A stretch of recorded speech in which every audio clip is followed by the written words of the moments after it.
So the iPhone XS Max came out a couple of years ago, and this was the kind of origination of the bigger iPhone. If you remember, there were a couple of years where the biggest iPhone Apple made was that 5.5-inch IPS panel, and then with the, iPhone XS Max, this was the biggest iPhone we saw from, Apple for that period of time, 6.5 inches. Now, one thing I liked about the iPhone XS Max was that it was in pretty much the same body as the iPhone 8 Plus at that time, and for all the Plus models. So on one hand, yes, you were getting a pretty big phone, but it was the same body as the previous generation. But what I will tell you is that for me personally, from using an iPhone XS Max and even this day and age still using it, I love the display, I love the size of these phones. Unfortunately, the XS Max is kind of in this weird area where it was really hindered by the battery life. Even now in 2022, the battery life of the XS Max is one of my least favorite things about this iPhone, and that's really unfortunate because when you look at the successor of this phone, which was the iPhone 11 Pro Max, that is easily still one of my favorite phones from Apple. It still holds up very well in 2022, and although the 11 Pro Max is a great phone, the XS Max on the other hand really isn't my favorite one anymore, and I'll explain that throughout this video. If you want to buy some phones I would recommend this year, links will be down in the description. You can get them from there and help support the channel at the same time. Now on the front of this specific phone, you can see that, the 6.5-inch panel of this thing is still very beautiful. It doesn't look ugly, and as I mentioned, when you get a phone like this, the panel is the one thing you can rest assured is going to be future-proofed for quite a bit of time. It's not a ProMotion display, not 120 Hz, not 90 Hz, but it's still a very smooth operating system. iOS is very smooth, and because of that, it makes this phone feel that much more smoother when you're actually maneuvering around with it. You have Face ID on the front, which is also really cool, Lightning port at the bottom, and on the back you have this full standard glass back on it, which still feels and looks very good. As I mentioned, I've had very few complaints about the body of this phone, and it's definitely not my least favorite thing. This phone feels like a $1,000 phone still, as it should. Now, we do have wireless charging on this phone. We have IP certification on this device as well, and from what I remember from all the drop tests and stuff, it was a fairly kind of durable phone. Definitely not the most durable phone ever, but it was pretty decent, so I think it gets some respect there. Some other things, it's still getting iOS support, which is great. It's still fairly fast and everything, which I'll get into in a second, but that really pretty much covers up the body. Now, in terms of the camera setup, this is kind of interesting. This thing had a dual camera setup on the back, a 12 megapixel wide angle lens, then a 12 megapixel telephoto lens, and on the front, it had a 7 megapixel standard camera. Now, on the back, you can actually do 4K at 60 video, which is really awesome, and on the front, you can do 1080p at 60 frames per second. So nowadays you can do 4K at 60, which is really nice.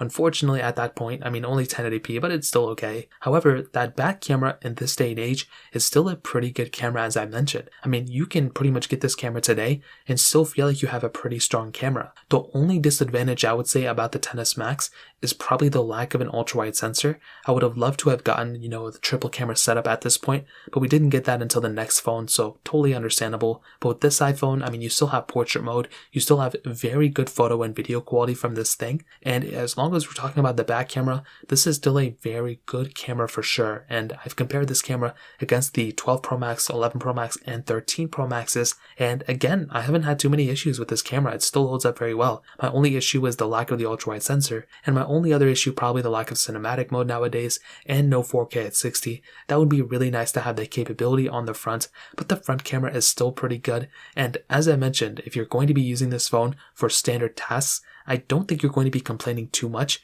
and I think from an everyday basic, kind of look point or viewpoint, this is still a pretty good camera for sure. So in terms of that kind of covers it up there. Now hitting on the, longevity of this phone, this device, as I mentioned, is going to be lasting for quite a bit of time. It's not going to be outdated tomorrow. It's going to be supported for a couple of more years. I don't know when the exact standpoint this thing's going to end off with. If I had to guess, I may say maybe iOS like 20 or 21 or something, maybe longer than that. But this device is still going to be supported for quite a bit of time. Actually, maybe iOS 19, that's probably when it's going to end.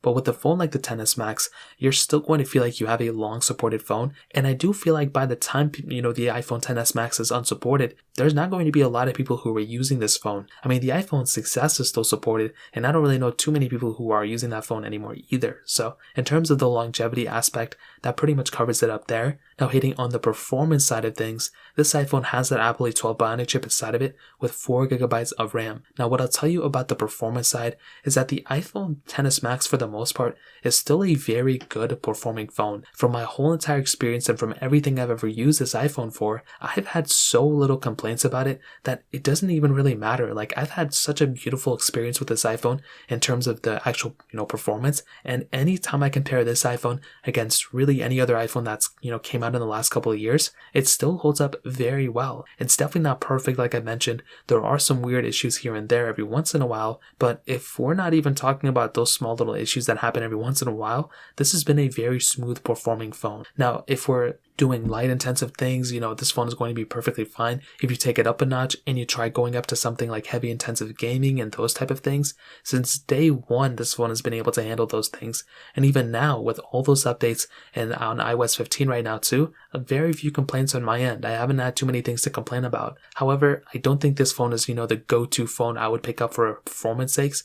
But if I had to go on a long car ride and if I had a charger with me and I can, play this phone the whole time, I wouldn't be complaining about the performance at all. And especially with that beautiful 6.5 inch panel, that definitely makes this phone feel like a much more, thorough device when I have a much bigger panel to kind of maneuver with. So what I will tell you about the iPhone XS Max in terms of performance is that it's still a very good performing phone. I've had very few complaints about it, and I do think in 2022, it's still a pretty decent performing phone for sure. So in terms of that pretty much covers it up there. Now ending it off with the battery life, the iPhone XS Max has a 3174 mAh battery. Now this battery life, in my opinion, at that moment really wasn't that great, and even now it's still not that great. It's an older phone now, so these batteries have degraded unless you're buying a brand new, but even then, when you compare it to the iPhone 13 Pro Max battery life, those things are much more different. And I don't know what it was with that Apple A12 Bionic chip, but it didn't really do the XS Max too well. I really wish this thing had a bigger size battery, and I feel like it could have,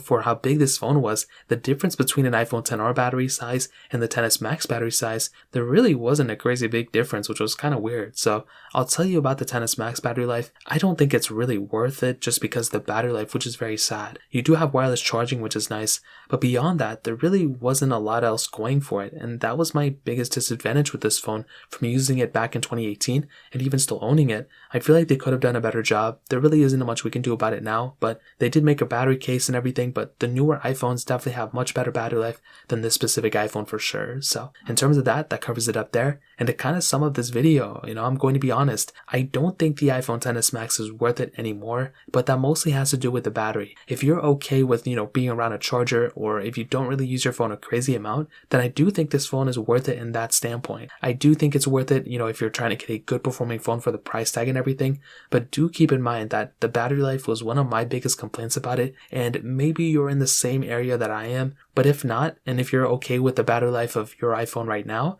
then maybe you're going to be okay with this. But I will tell you, if you have a little bit more money to spend, going up to an iPhone 11 Pro Max is the better way to go. That is 100% what I would recommend for you to do, and it's going to be the easiest, choice of my life to recommend the 11 Pro Max over the XS Max for sure. So in terms of that pretty much covers it up. If you guys have any other questions or anything, let me know in the comment section below. Hit the like button, that would mean so much, but definitely hit that subscribe button. More importantly than everything else, I love every single one of you guys. Hopefully I'll catch you guys in the next video. Peace out till then.